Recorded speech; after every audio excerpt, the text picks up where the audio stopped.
But you're going to hear a lot about it from Andy Domenigoni and then also Kelly Buffa. So I'm going to turn the time over to you, Andy, and thank you so much for being our guest today. Thank you very much. I want to first thank the Chamber for inviting us here, and all the business for coming out, and also the city with Bruce. He's been a big help in the Chamber. It's been a pleasure. First of all, I'm Andy Domenigoni. I'm one of the family members who own the project across the street. It's had a lot of hiccups and mishaps and things, but with the help of the city now, the family has taken it over from our other partners that were there in the past, and we are very, very close to getting full entitlements. Planning Commission will be next month, and Council the month after, and probably final CEQA the month after that. So we will have a fully entitled project that we can start moving forward on, looking for partners to help develop this project for the future. You're all going to listen to me, so I'm going to turn it over to Kelly to start the presentation, so we have a few minutes afterwards.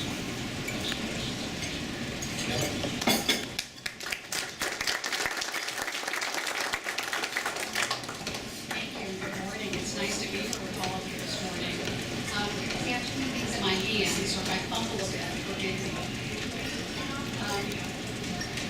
Okay, let's see how I work this.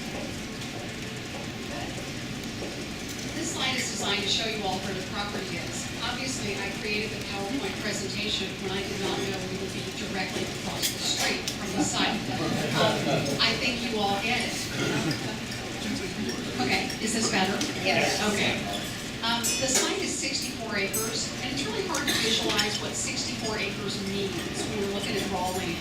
It always looks smaller than it really is. So if you look at the aerial photograph, the area that's outlined in yellow is the site. We are directly across the street. But if you can imagine going up Hancock Avenue to Wall Center Drive back to the 15, that's not as big as the property that's going to be developed as the triangle. So keep in mind that 64 acres really is a pretty big piece of property, and obviously it's at the most visible site in the valley. It's the confluence of two freeways. It just does not get any better.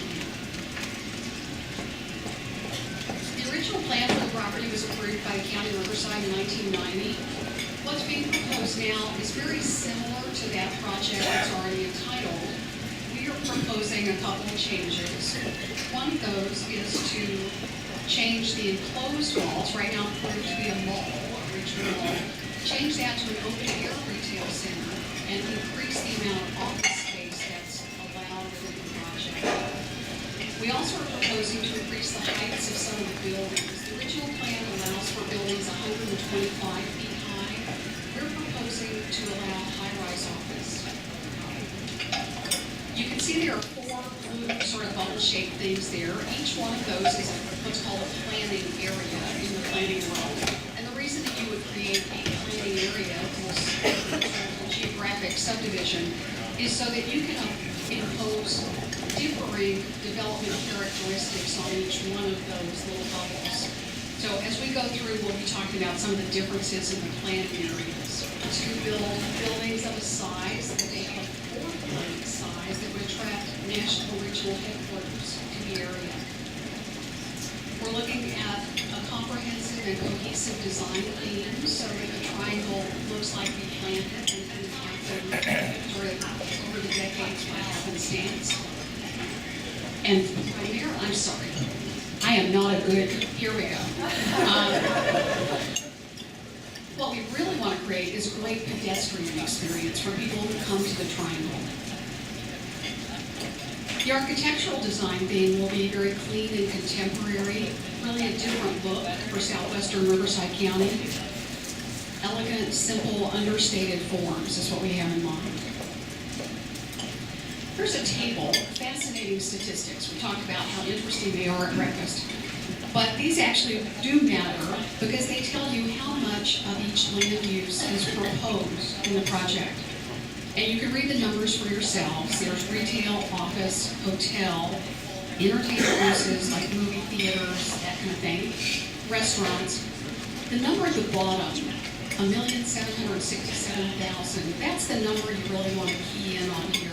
The city of Murrieta has worked with us to create a pretty streamlined process. If we would like to, say, build slightly more office and slightly less retail, the city has worked with us to develop a way to have some flexibility in that, pretty simple.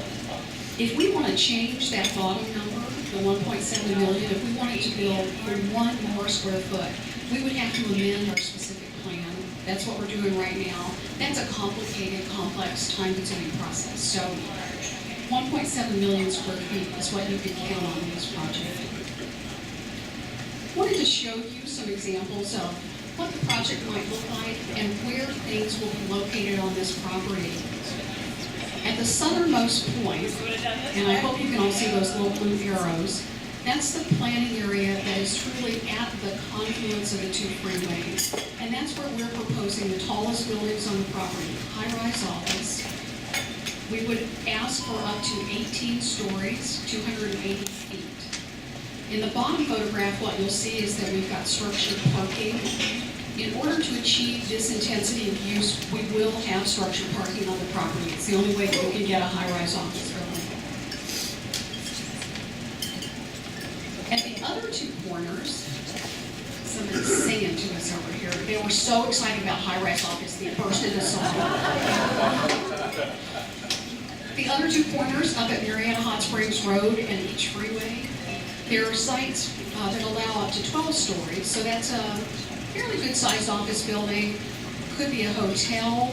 We've projected that a hotel would be suitable here up to 220 rooms, potentially with a conference center. The center of the property is where we would locate the commercial, retail, entertainment uses. Most of the restaurants would be here, and that allows heights up to 100 feet. So you can see in the planning areas, the real distinguishing feature of those is how high can the buildings be. And that's really what drives the land use. We could put a high-rise building right there in the middle, but it would only be 100 feet tall. It wouldn't be very high. That would be kind of a waste of the opportunity to develop the property. So we've got the highest buildings at the corners to help kind of create a framework and define the space. And then as you move toward the center, it becomes a little more human scale, a little lower. The landscaping is where you really do find the details of a project that make it feel comfortable for people to be a part of. These are great pictures because they show how landscape elements kind of help bring down the space. They make it more human scale, more comfortable for us. Instead of being 18 stories, you get next to something that's 18 feet. So the landscape details will be very carefully thought out and designed to create a great pedestrian space, a great human space. We wanted to show you what we're doing along the roadway edges, just a couple of examples.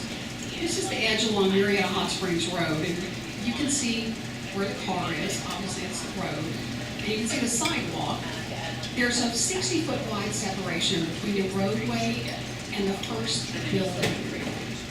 What we wanted to do is very purposefully propose a wide setback so that you don't have people walking immediately next to a really tall building.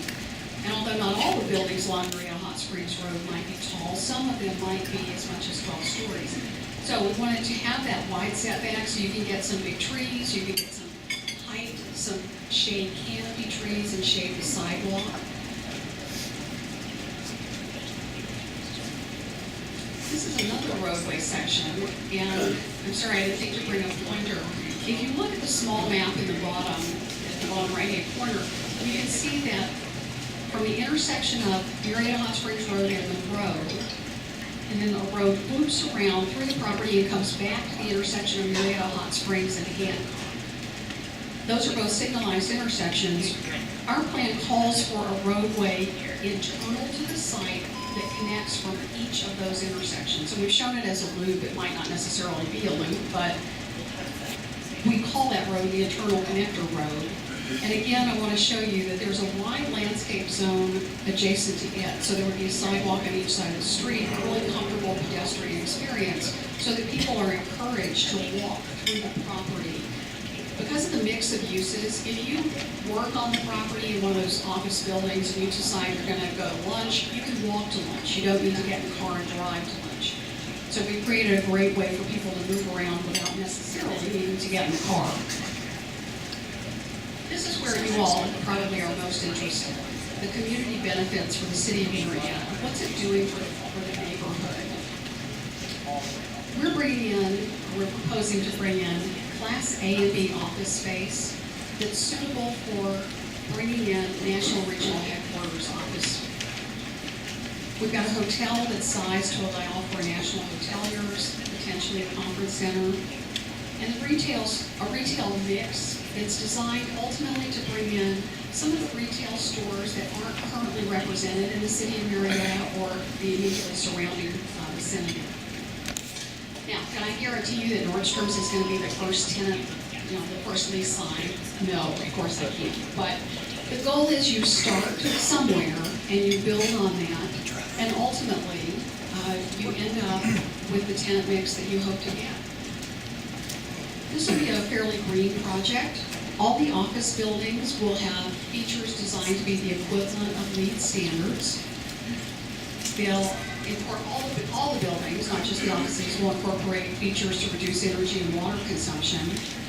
And we'll have a LEED certified professional involved with all the landscape design. That bottom photo is a great picture, and I don't know that it'll happen, but it's a great idea. It's solar panels on the roof of a parking deck, which is a really great use of space. Here's a slide that may be your favorite in the entire presentation this morning. I know it's Bruce Coleman's favorite.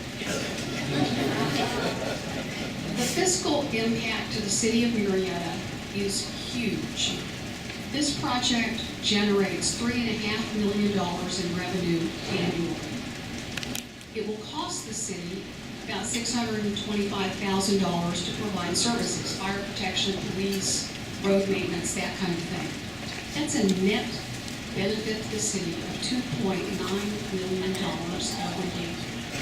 That is a huge boost to the city's economy. And the bottom two numbers are just showing you the primary places where that revenue is generated. Most of it comes from sales tax revenue that comes back to the city. The next biggest number is transient occupancy tax from the hotel. The second greatest benefit, I think for most of you, is how many jobs are created. There are 2,600 temporary construction jobs to build the project. There are 6,700 permanent jobs created in these offices, commercial spaces, restaurants. And when you think about the proportion of office to retail, a huge percentage of these jobs are office jobs. This is not the store clerk. This is not the kid who's selling hamburgers at a fast food chain. The bottom numbers show you the wages generated by these jobs. Projected, and the temporary employees, $66 million, but the permanent employee wages from the Triangle, $178 million a year. Not all those people are going to live in town. Not all those people are going to spend all that money in town. You're business owners. You understand how that works. But a lot of that money stays right here locally, because even if people don't live in the city of Murrieta, they eat lunch in the city of Murrieta. They stop at the grocery on the way home. They pick up their dry cleaning during lunch. So a lot of that money stays right here in town, in addition to that $2.9 million net revenue that's coming to the city. So let's talk about what happens next. Andy already alluded to this. The project's specific plan and design guidelines and draft environmental impact report have already been circulated. They're available for you to look at. If you're interested, you contact the city and they'll tell you how to get a hold of them. The project will come up for hearings coming up late spring, early summer. You can participate in that process in a lot of ways. Individually, you can contact the city and tell them that you think this is a great idea. If you think it's a bad idea, don't call us. Obviously, here this morning, I'm trying to get your enthusiastic support. Tell your city officials what you think about this. Tell them that you think this is a good idea for the city of Murrieta, that all jobs created, all dollars generated, it's a good thing. You can also attend the public hearings and speak. You can write a letter. The Chamber of Commerce could write a letter on your behalf, encouraging the city to approve the project. All right, we're ready for questions, and Andy's going to help with that.